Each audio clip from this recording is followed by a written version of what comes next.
우리 실장님 방광내시경에 대해서 통증 말고 또 뭐가 궁금해 할까요? 방광내시경 금식이 필요 없습니다. 요도와 관련된 부분이기 때문에 전혀 식사와 상관없이 검사를 할 수가 있습니다.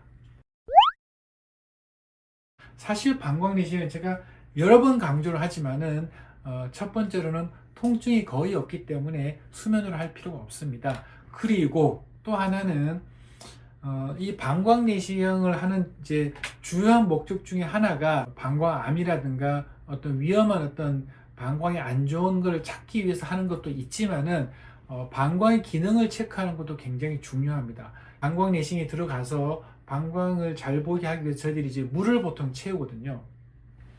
제가 알기로는 위내시경이나 대장내시경 보통 이제 가스를 보통 채우죠. 근데 방광내시경은 이제 생리식염수, 물을 채우게 되는 거예요. 그래서 방광에 작아지는 방광이 이제 물을 채우면서 점점 커지게 되는 거죠.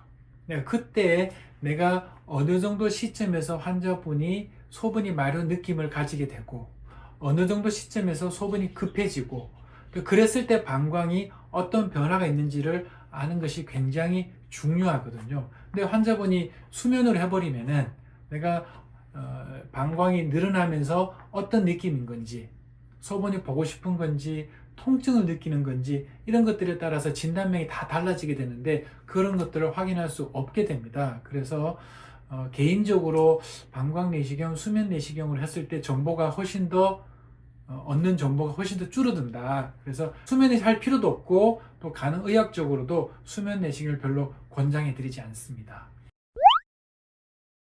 방광내시경도 당연히 부작용이 생길 수 있지만은 우리가 위험한 부작용은 거의 없다고 보시면 됩니다. 제일 흔히 얘기하는 게 이제 방광내시경 하면서 출혈이 있거나 생길 수 있겠죠. 왜냐하면 이제 관이 들어가는 거니까. 그리고 검사를 하고 나서 염증이 생길 수 있고 출혈이 생길 수가 있고 또 한 보통 2~3시간 정도는 환자분에 따라서 통증이 생길 수가 있거든요. 들어가는 요도가 너무 좁은 분들이 있어요. 협착이 있는 분들, 그런 분들은 조금 요도를 좀 넓히다 보니까 그런 불편함들이 있을 수 있지만은 사실 방광내시경 그냥 물을 채웠다가 물을 빼는 거기 때문에 어떤 위험한 부작용이나 그런 것들은 거의 없다고 보시면 되고 그런 감염이라든가 출혈 있는 경우에 하루 이틀 정도 그냥 항생제를 먹으면은 대부분 문제 없이 부작용 없이 검사를 할 수가 있습니다. 방광내시경 하고 나서 주의사항은 사실은 뭐 크게 없죠. 아까 방금 얘기한 것처럼 염증이 생길 수 있기 때문에 하루 이틀 정도 약을 먹을 수 있다라는 거, 그런 것들 주의 외에는 그냥 방광내시경 하시고 바로 그냥 일상생활을 복귀하셔가지고 뭐 일을 하시거나 전혀 상관이 없습니다. 당연히 방광내시경 하고 나서 샤워를 하실 수도 있으시고요. 그리고 뭐 목욕도 하시고 이런 것들도 전혀 문제가 되지 않습니다.